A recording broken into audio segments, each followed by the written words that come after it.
Dit is de podcast van Omroep Friesland. Een wankel kabinet, antisemitisme en moslimhaat, munitieopslag in Friesland, blokker op een fles en Sinterklaas in het land. Het zijn zaken dat het Nijsforum hem dadelijk goed boegt. Bij onder Nijsforumtafel een Kamerlid, een Rietslid en een oud-burgemeester. Dit is Bureau de Vries. Goeie met je. Omroep Friesland. Bureau de Vries. Oh, wat een week wie dit. Er valt weer genoeg te bepraten. En dat over mij drie meesken om tafel. Ik ga ze al even kwad neemt. Maar Aukje de Vries, Tweede Kamerlid. Wat een week. Ja, maar dat kist heel vaak zien in Den Haag volgens mij. Maar het weer een hele impactvolle week. Ja. Ik zie het vreten jong op een bank te wachten tot wat gebeurt hier. Wist al al, ze komen er wel uit? Nee, dat wist natuurlijk nooit. Ze weer niet peteer. Ik stond bij de VVD Het Hoge Land in Lauwerzeeg. Ik heb maar mijn flarden van de zijkant mooi kregen. Maar het is net zo dat ze dan al een hotline hebben met de Kamerleden om je op een hichte te houden. Ja, zij zitten daar te praten en dat moet ik blijven, denk ik. Ik denk dat het wichtig is dat ze daar maar mandaat zitten. Ja. Tjitske Veenstra, GroenLinks, Rietslid in 8 Karspelen. Dat is maar een hele lietse fractie, denk ik, in zo'n gemeente, toch? Ja, we net een grote fractie, maar elk Rietlid is even belangrijk. Maar hoe gaat het dan varen waar krijgen dat je wel een GroenLinks burgemeester krijgt? Nou, we gaan een heel mooi proces hoor. En ik wil net dat ik daar invloed op ha. Jouw de Vries komt en al. Ja, hij had en ik zeg dat Sto daar onder het woord wie is om dat al je te vertellen. Ja, ik denk haar invloed is groter. Ik deze vraag wel verwacht inderdaad. Maar nee, het is wie ben als commissie hier en de RIE is hier op gang. En ik ga maar één stem in deze RIE. Dus het kan net om mij lezen dat deze man het winnen is. Nee, maar goed, wij horen dat in de gaten. Ik aan tafel dus Germ Gerbrandy. Mooi dat Joderik weer weer binnen. Oud-politicus, oud-burgemeester. Ben je blij dat je eruit binnen? Oh, ja, never a dull moment, zeggen ze dan. En als je van actie houden, dan kan je nou in trekken komen. Maar de vraag is zelfs, het gaat roeg in het land. En dat je toch de politiek serieus nemen willen. En wat een serieuze zaak is, dan is het nou een rege tijd. En als ik erin zie, het zou ik me net waarom loeken. Maar ja, nou zie ik dat van de zijkant. En een rege tijd in het Ierpenbier bestuur, daar maak ik me echt zwaar voor. We komen dit dadelijk over te spreken. Maar eerst even een rondje eigen nijs, Tjitske, wat wie daar opvalt? Nou, nee, wie had het misschien straks nog even doen, maar ik had 3 jonge band, dus bij u zit Sinterklaas nou toch wel een hot item tussen. Oké. En dan gaat dat natuurlijk via het Sinterklaasjournaal, neem ik aan? Zeker, ja, dat zus ik. Ja. En dan krijg ik nog wat mee van de politieke situatie. Ja, dus mem leidt op de bank. Ik zich te gniezen en de band die zit er mooi. Dus we halen het heerlijke zin vertier van. Het hoofdlijnenakkoord en zo. Komt mooi weer waarom. Ja. Hè? Ja, jullie krijgen alles. Ja. Alles. Maar misschien ik wel net. Nee. Dat maken we nog even zien. Ja. Aukje de Vries, wat is die opvallen? Nou ja, ik zocht toch even naar van het werk toch in de Tweede Kamer. Het gaat altijd door het gedoog. Maar we hebben al rond een week het belastingplan vastgesteld. En ik denk dat dat heel wichtig is voor een heel soort Nederlanders. Wat het budget voor de portemonnee. Dat de accijns op brandstof takken meer net omheen gaan. Dat er lastenverlichting is voor de middeninkomens. En ze hebben nog een heel soort oren regelijk in. En ik denk dat dat ook wichtig is. Dat werk hier gewoon terug. En die aanpassing van het BTW-tarief is even wat bijskaaft. Maar ja, er is afsprutsen met een aantal partijen dat we daar richting het foyer met elkaar wennen zijn. En dan gaan de specialisten ontwerpen om te zeggen van hoe moeten we dat dan eigenlijk goed maken. Ja, het verhaal wie wil van als het yield net op een andere manier komt, dan pakken we het er misschien toch wel weer bij. Nou, ik denk, we hebben al de intentie, de coalitiepartijen, maar ook de partijen waar de afspraken mee maken binnen, om eruit te komen. En ik denk dat dat wichtig is en zei jij dat ik te gaan. Brandy, wat wie ook nog opvallend verder van de week? Nou ja, Trump is ondergang om zijn zaakjes te regelen met ministers en zo wat. En krijgen we het misschien nog even over Elon Musk. Dat het mij toch echt vernuiveren dat hij nou echt in de regering commercieel. Hij werd ook net echt minister. Nee, maar dan maakt er als misschien oortaken wel is het, dat wordt zelfs net. Maar voor een Ier zal hij dan toch in die ministersgroep, allereerst, dat heb ik begrepen, daar een zitting nemen. En ja, als je zegt dat het zo giet in een van de grootste democratieën in de wereld, dat zo'n man dat dan komen kan, maar zijn yield. Dat is een man die het al bewijst had dat er wat in de bouten had. Ja, zeker. Maar er zijn wel meer mensen, maar een soort yield die wat bewijst hebben dat net mijn richting is. Nee. Nou, we moeten maar even naar de politieke actualiteit van dit moment. De polariserende omgangsvormen van de afgelopen weken, die hebben een zodanige impact op mij gehad dat ik mijn positie als staatssecretaris in dit kabinet niet langer effectief kan en wil vervullen. De toon en de inhoud van het debat is in strijd met mijn persoonlijke waarden en integriteit. We hebben lang en goed met elkaar gesproken en hebben er alle vertrouwen in dat er in de fracties en in het kabinet geen sprake was of is van racisme. Geen sprake van racisme. In die kwarte passenconferentie had de premier dat tredje een keer zijn. Dus of het maar echt zou wezen, of je twijfel je er zelf om, denk ik dan. Aukje de Vries, mevrouw Aschebar, dat is eigenlijk jouw opvolgster. Hè? Precies, jouw portefeuille, douane en taslagen, schandaal. Hoe die is het trouwens als jouw opvolger? Ja, daar heb ik mee voorgenomen er niks over te zeggen. Want ik vind dat net zo chic om hoe je de opvolger wat te zeggen. Oké, dan net hoe de portefeuille, het feit dat ze opstapt. Snap je dat? Nou ja, dat is natuurlijk wel een hele drege beslissing, denk ik, voor haar West. Want ze is met hart en ziel bezig om voor de ouders het goede te doen. Maar ik heb respect voor haar dat ze die beslissing naam had. Dat is een persoonlijke karwest van haar. En ik ken net in haar hollesjen. En ik weet ook net wat er al je dien en zijn is. Dus ja, ik kan alleen maar respect hebben voor haar beslissing. Wil je het wel graag weten? Want dat is nou ook de discussie, hè? Maar het helder worden wat er nou in zijn. Nou, ik denk dat het sowieso de binnenafspraken maken van hoe wij omgaan met discussies in de ministerieën. En ik denk dat het goed is dat we daar net alles naar buiten te brengen, omdat het een vrije discussie wezen moet. Dus ja, dat zal, denk ik dan zou blijven, dat het toch een heel soort dingen net, waar mensen misschien heel nieuwsgierig naar binnen, net naar buiten komen. Hoe stel je nation, Tjitske? Ja, volgens mij gebeuren er gewoon hele gekke dingen op het stuitingloon. En is dit echt weer een teken dat het al jaar net stabiel is. En dat er dingen gebeuren. Wat er in Den Haag gebeurt, ik weet het net. Van mij is het echt net heel wichtig om nou Tulen in te zien. Of zo, dat vechtjes in Den Haag, maar uit, denk ik dan. Maar ja, ik vind het wel heel erg dat er in op moet stappen. Omdat ze zich, racistische uitingen die in binnen. Maar die winnen het. Die winnen het? Nee, die winnen het. Maar goed. Het een keer zijn. Ja. Daar zijn de meningen dus over verdeeld, blijkbaar tussen de partijen die erbij aanwezig waren. En ik wil er net bij, dus ik kan er net door oordelen. Maar volgens mij ben je op dit stuit alleen nog maar verliezers. En de grootste verliezers zijn uiteindelijk dus inwoners. De inwoners van Nederland, alle inwoners van Nederland. Want het rommelt in Den Haag en dat is vaak niet goed. Als oud bestuurder, Gebrandi Meijer, dan zeggen ze het is maar goed dat het kabinet net vallen is. Of zeg je als democraat misschien hier het beter west van al? Ik vind dat het vallen moet hier en dat de NSC ze moeten hier dit gaat te vier. Er is een van uw mensen die is zodanig behandelen dat zij zelf de conclusie lukt dat ze net teruggaan koer. En ik hier verwachten en het hier mij ik beter lieken dat de NSC zijn hier van dit nog de tweede keer dat wij dit normaal maken in bestuurlijk Nederland.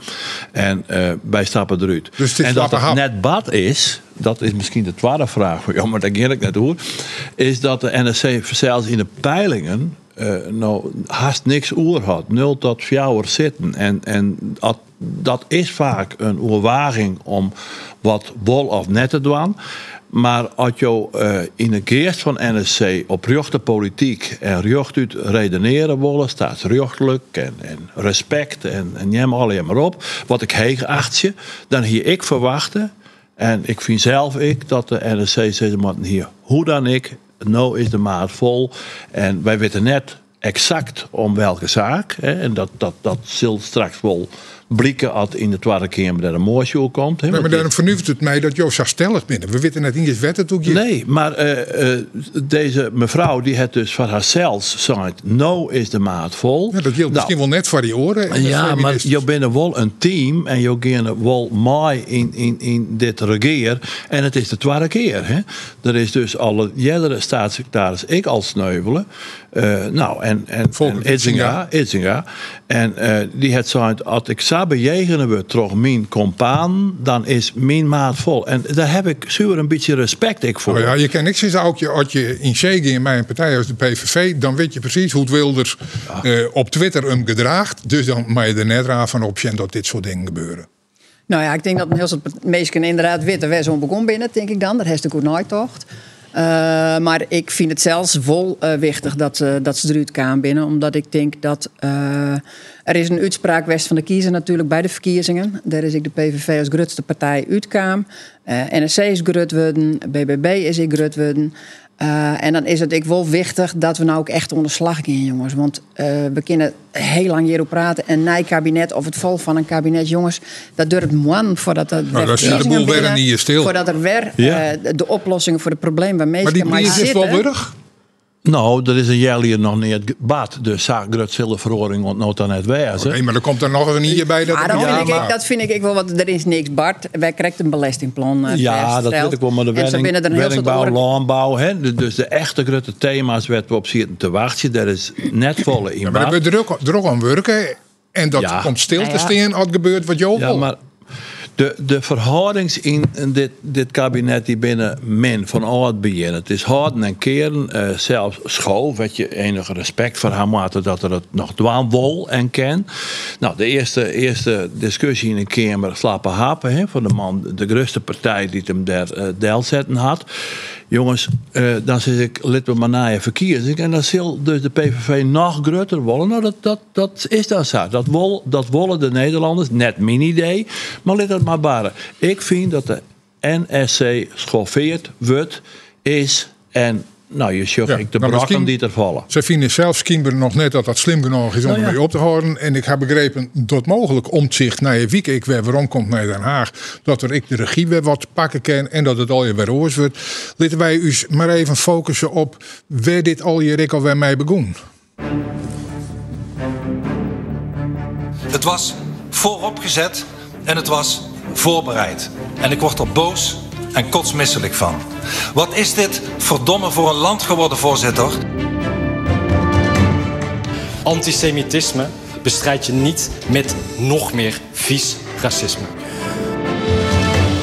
De geweldsmisdrijven in Amsterdam, wat we allemaal hebben gezien, ook gisteren in de beelden van opsporing verzocht.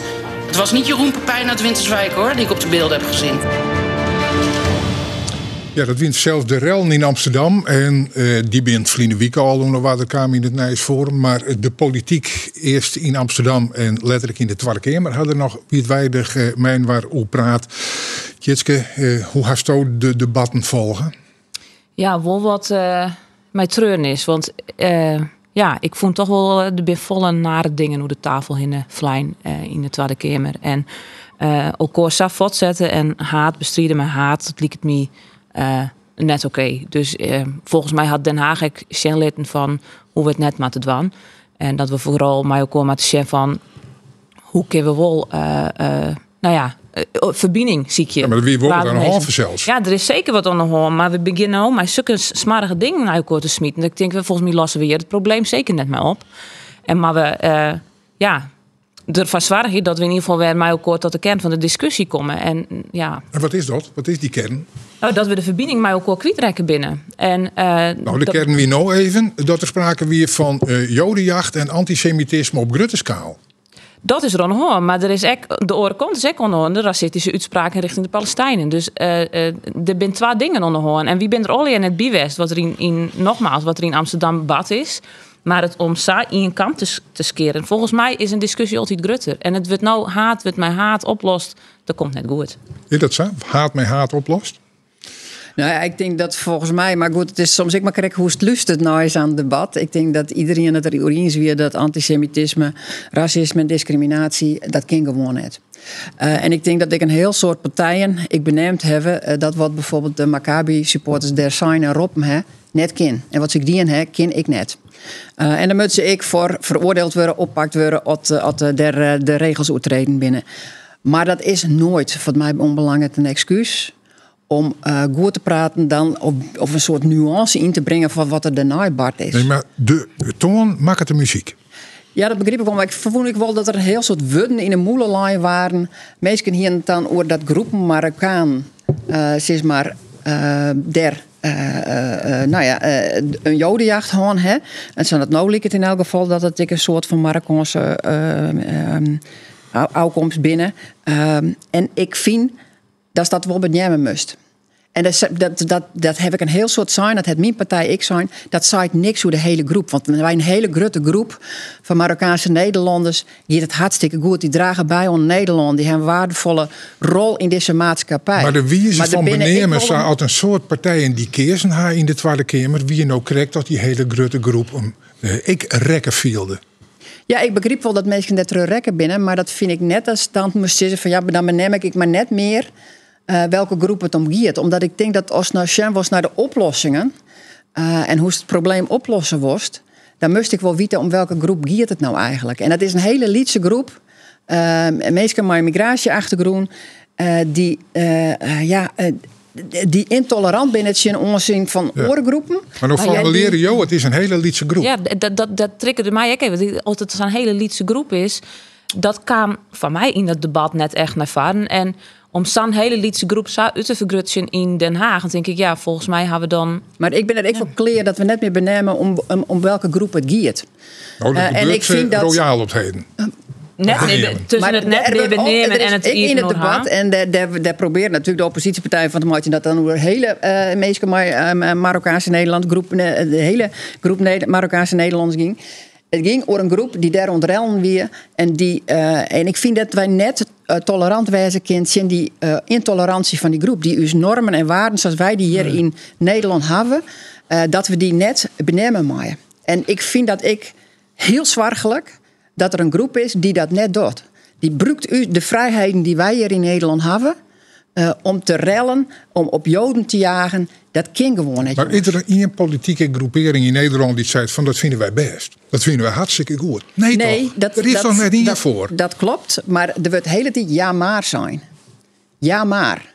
En dan moeten we net meer benemen om welke groep het gaat. En ik denk dat was het probleem in de kern oplossen. Nee, dan moest toch weten waar het precies om gaat. Dan kun je toch net roepen van haal ze maar met voet. Ja, maar goed, dat is wat de PVV zijn het. Dat is een coalitiepartner van jou. Ja, maar goed, wij zijn van dat is onder gemeenterier om te oordelen en daardoor uit te spreken. Dat is echt onder gemeenterier van Amsterdam. Ik vreeg het even aan oud-burgemeester, verantwoordelijk voor de Iepenbieren Wadder. Had hij ooit wel eens meemaken dat er roepen wordt, die man moet ontslaan worden? Nee. Dat heb ik net meemaken. Nou, je bent ik te amabel daarvoor misschien. Nou. Je bent een burgemeester van Amsterdam. Maar nee, wat vind je ervan dat nou plan uit zijn wordt terug de leider van de grootste partij van dit land? Nou, dat vind ik boeten proportie. En steeds rechtelijk had er niet uit te zeggen. En het schept dus een sfeer die we net nodig hebben. En we hebben al de kranten zien dat 2 oud-burgemeesters daar ook skreun hebben. En Van der Zwan die had dus gezegd van, nou, het is een hele drege beslissing van burgemeesters, maar ze zijn wel verantwoordelijk. En dat had Halsema heel correct en nauwgezet het ze dat dient. Ja, dat vindt Gerard van Klaveren dan wel net. Nee, die vindt het net, maar ik neem het dus op van de zienswijze van de Zwan.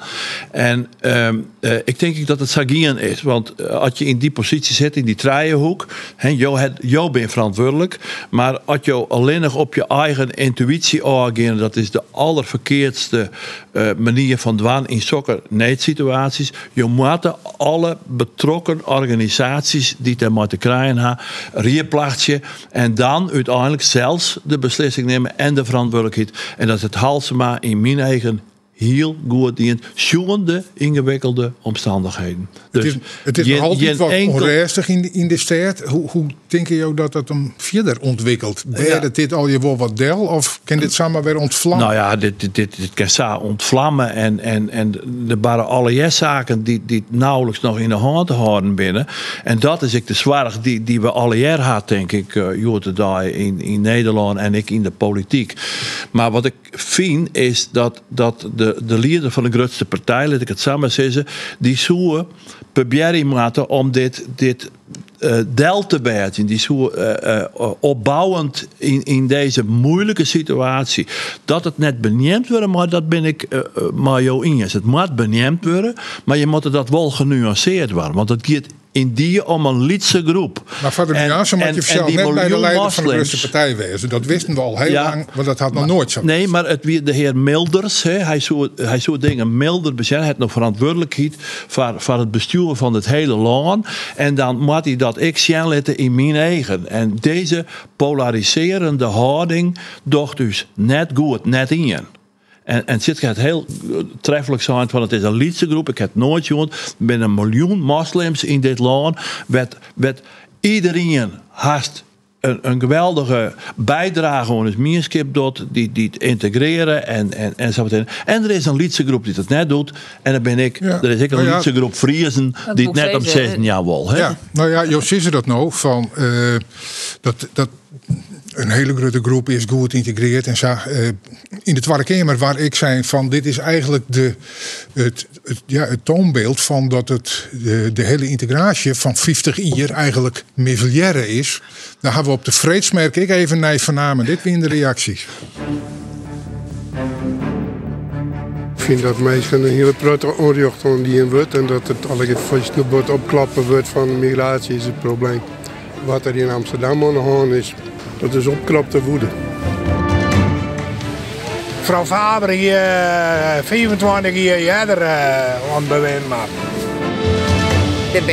Die ben hier gewoon aan het werk. Ja, en die hebben een eigen zaak opgebouwd en die praten de taal goed. Ja, er zijn zelfs volle meer reacties, maar dit er een peer uit. En het voelt mij op dat het opmerkelijk nuanceren wie je dat beeld. Ik dacht van er zal wel een soort, met name vanuit die PVV-achterban, loert komen van het is al je misleid en het liep het nergens op. Dat is eigenlijk volle nuanceerder als wat klinkt in zijn Tweede Kamer.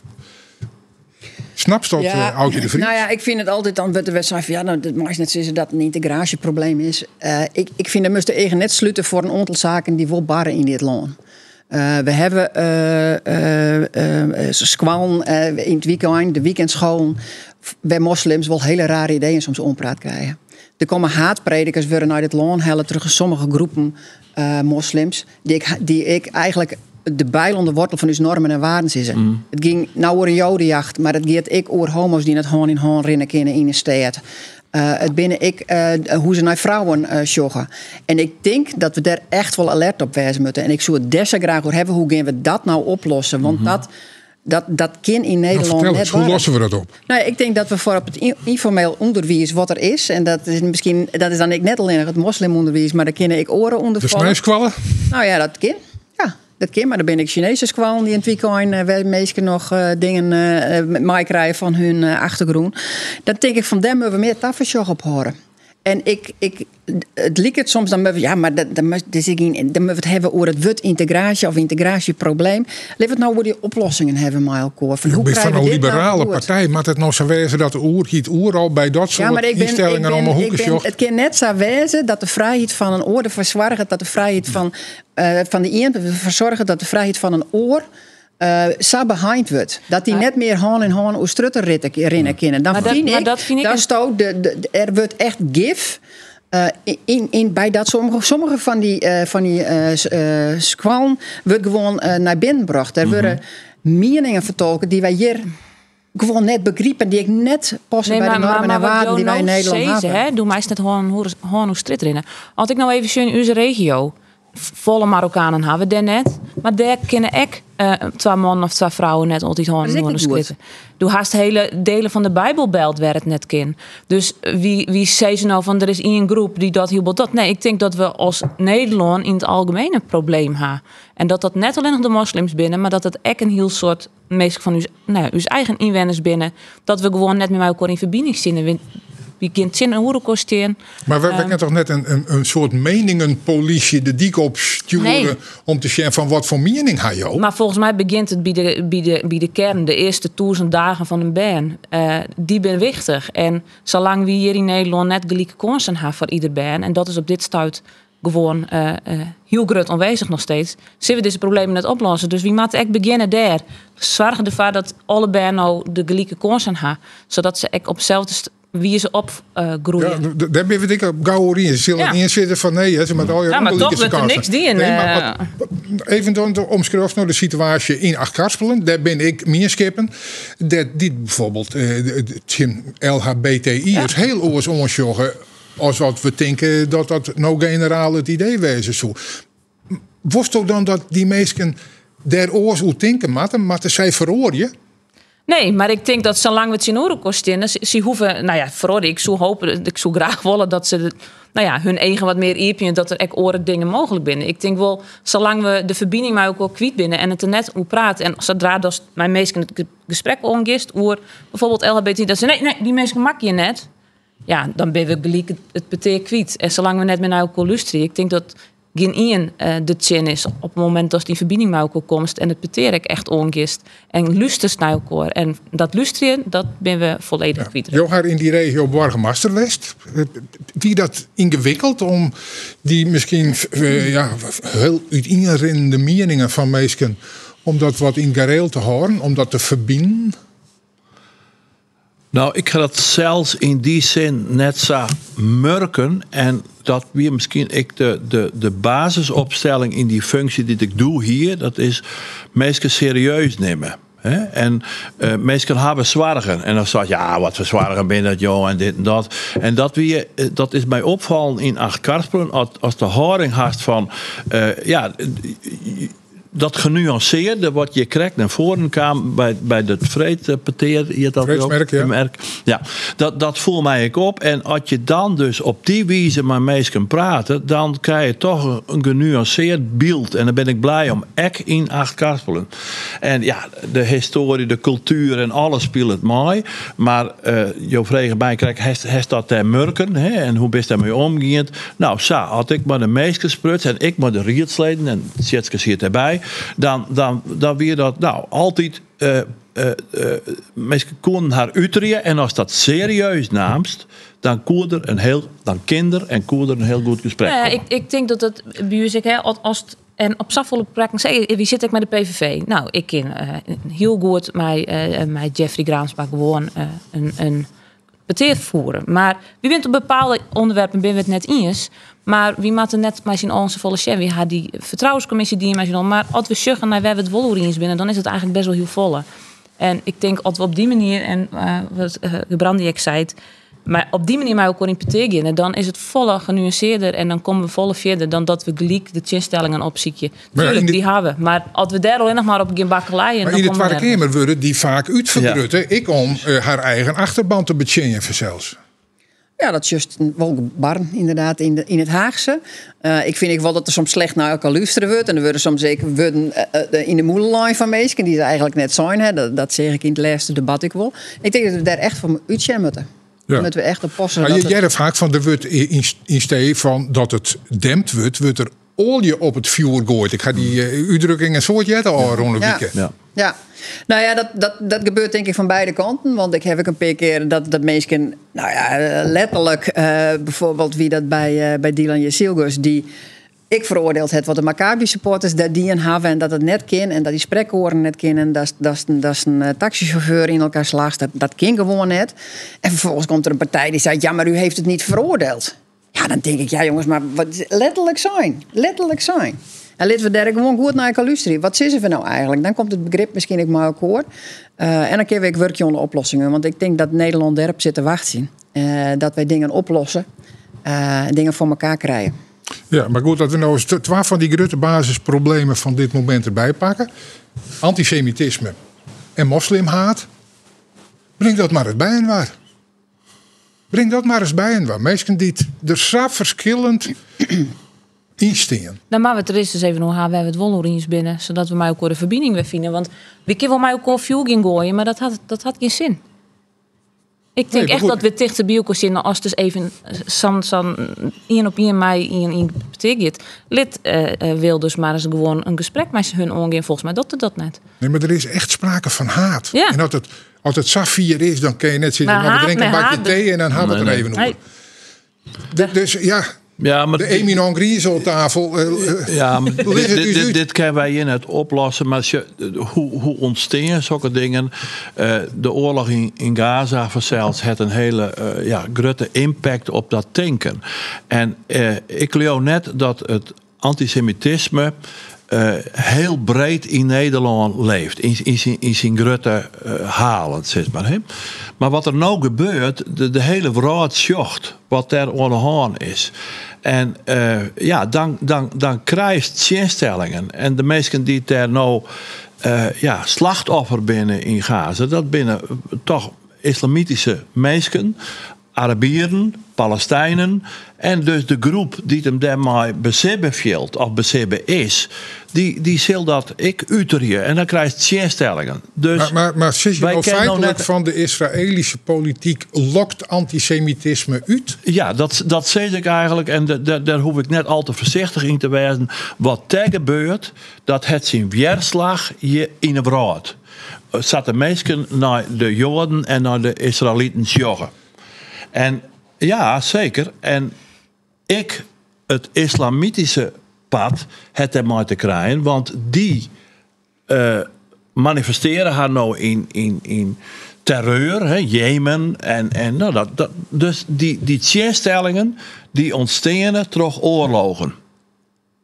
In Gaza, daar hebben we het nou over. Maar in Oekraïne. En als je dan zegt, ja, wat moeten we hier ontwaan? Dit is een lange termijn, met je visies van leiders van de politiek opkomen. Wat doen wij? Hoe doen we dit? Wat vindt u ook de Vries van deze analyse? Nou, wat er bart in de Gaza, dat is natuurlijk verschrikkelijk. Voor alle mensen daar en de dieren die daar vallen, dat is natuurlijk ook griezelig.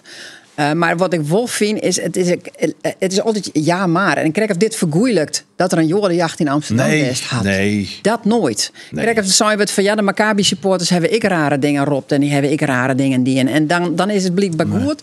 Dat vind ik, dat gevoel jouwt me dan dat ik denk van, maar het is net een vergoeilijking van wat je bart. En voordat er in Gaza wat bart is er ik maar wat doen we er dan wel? Dat weer de vraag. Ik zou graag willen dat er een oplossing komt inderdaad voor Gaza en Israël. Ja. Maar dat wil iedereen volgens mij. Ja. Dat wil iedereen. Nou, er komt nou een Amerikaanse president die zei alle brandhaarden in de wereld, dat kan ik in no time oplossen. Ga je hem daar wat vertrouwen in? Nee. Nou, ik weet het al. Nou, maak er een beetje nuanceerd over wijzen. Graag. Hoe dat daar in Amerika gaat, weer mijn punt van, daar ken ik net bij. Hè? En dat snap ik dus ik net. Maar dat hij zei in Oekraïne, kan ik in daar de vrede brengen, dat zal net gebeuren. Maar de ideeën daarover, die ik lezen had, denk ik, misschien zit daar een oplossing. En Zelensky, dat zeggen we nou, die slacht een oren toon aan. Die anticipeert al op deze beweging uit Amerika. Ik weet dat het de meesten interesseert, maar van 94% moet ik er helemaal niks van hebben wat er in Amerika politiek gebeurt. Maar dit onderdeel heb ik toch maar een zekere belangstelling lezen.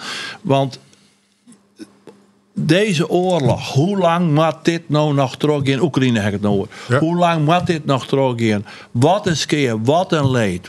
Verschrikkelijk. En dus zal er wat warm maken. Nou, misschien dus die ochtend eind van de tunnel. Ja. Dat zou misschien niet met de eerste dan ik nog kennen. Dan ligt het me nog ingewikkelder. Maar er zal een oplossing komen moeten. En ja, ik zeg het toch maar. Diplomatie. Dat maakt 40 jaar al. Dat maakt nou.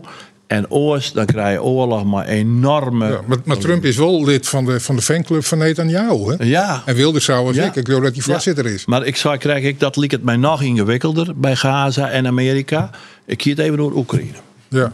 Maar goed, wij zien het over meerdere brandhaarden in de wereld, waarvan we hopen dat er misschien wat in verandert. Nou, die hebben wel vertrouwen in, of in elk geval de hoop dat dat in Oekraïne misschien het geval is. Dat er een tropbraak maar in het Midden-Oosten lijkt dat wat ingewikkelder. Ja? Die is hartstikke mooie vruchtbare landbouwgrond. Dan moet je... Ja, ik heb er al een oorfragment voorbij komen, maar meid je nog even... Nou ja, maar ik ga hier in Israël wennen en ik ga Hebreeuws op Ulpan leren en ik ga daar olivenbomen mee planten en dags.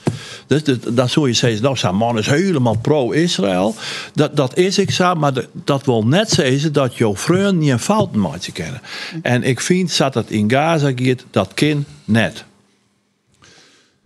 Ik wil even wat dichterbij. Nee, een nieuwaardige opmerking die ik in de kranten lees, waarvan ik denk van hoe is nou toch mogelijk? Vooral je verdien je nog altijd minder als Mali. Ja, dat ken je echt net. Nee, maar het kind wel hetzelfde werk, hè? Denk je dat ook, hè? Precies, hetzelfde werk. Ja. Verklaar je eens, staatssecretaris, hoe dit kent? Nou, ik weet niet of de staatssecretaris staatssecretaris het verklaren kan. Ik vind ik altijd regen om dat te verklaren. Want ik denk dan, de gist gewoon het gesprek on en er zit aan tafel. En hoe kan het dan dat vooral blijkbaar er slechter uit die onderhandelingen komen dan dat mooie eruit komen? Wat daar de oorzaak van is, weet ik niet. Maar ik vind wel dat het oplost wordt. Nou, geschiedenis, de wet bewaar komen binnen. Dat vooral helemaal neer te zeggen. En dat is er blijkbaar nog net altijd nog net uit. Ja, maar jouw fractiegenoten, als ze man binnen, verdien je toch niet meer dan het Joofje? Nee. Dus daar wil je geen onderscheid maken. Nee, maar ja, dat stiert ook hier op een bier transparant overal wat dat is. Ja, en ik vind dat daar de oplossing echt meer zit. Het is net hier op een bier. In hoeveel... wist net hoeveel die collega precies verzinnen. Dus het is echt hoeveel onwetendheid volgens mij dat dit nog steeds bouwt. Ja, als rietslid verzin je ik al hetzelfde. Dus een soort van onkostenvergoeding eigenlijk. Een soort net verzin je. Maar wat voor beroep hast? Nou, ik ben op dit moment verder als rietslid doc even niks. Dus, ik ga 2 jonge band. Dus, Nou, dan had ze er ook een oog bij. En dat wordt meer met de hele hak begrepen. Ja. Maar los daarvan, had wel in beroepen zitten bij vast het idee hier van mijn mannelijke collega's verzin je meer dan ik? Nee, ik ga vol in de sport zitten en daar is het ekkeliek. Dus bij mij wie het net zo. Maar ik weet wel dat het in heel veel beroepen was is. En hoe gaat dat in jouw carrière, West? Ik ga altijd bij de oor dus dat weer goed regelen. Okay. Ja. Maar het is vanzelf net meer van deze tijd. Maar ga je wel eens onderhandelen hoe je schaal dat je bijvoorbeeld op instromen Nee. Ik doe van het vak en daar ben ik enthousiast voor en daar kreeg ik een vergoeding, leer voor en daar ben ik tevreden mee. Ja. Ja, ik had wel over onderhandelen. Ja. Ik kom uit het onderwijs en toen ik naar de omroep ging, toen zei ik van ook wel in elk geval dat minder verdienen. Nee. Nou.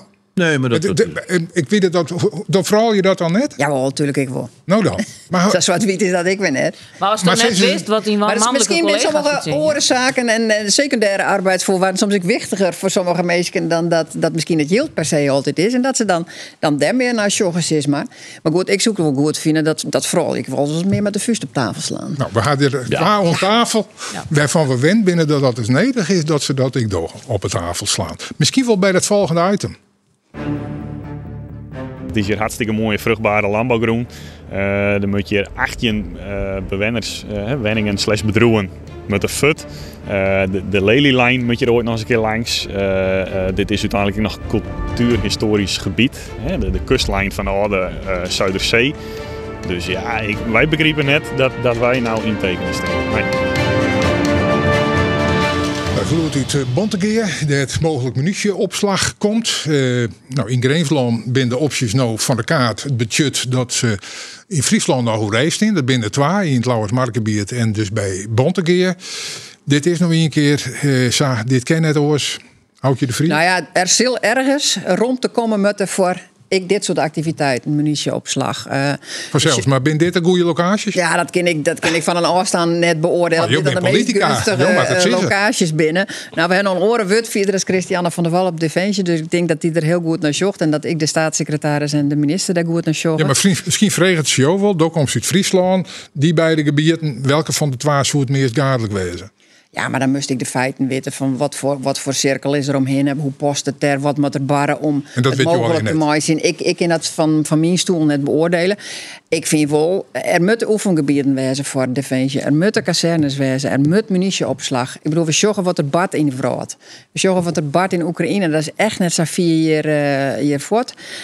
Dus we zullen investeren in Defensie, dat doet dit kabinet maar dat heeft ook wel consequenties dat er activiteiten een plak krijgen moeten in het land. Het is vol hier in het land, maar al je activiteiten, we willen landbouw, we willen wentenbouw, we willen deze defensieactiviteiten. En dan moet goed overwagen waar het kan. En precies, dat gebeurt. En daar zie ik weer nog de antwoorden op. Tjitske Teenstra, welke van de beiden? Ja, nou ja, ik ben het maar mijn buurvrouw Ines, die zei, daar kan ik net door oordelen. En ik denk volgens mij, bij dit soort dingen, wie wil het al je net bij u in de achtertuin? Wie wil het al je net in uw gebied? Wie wil het al je net in de natuurgebieden?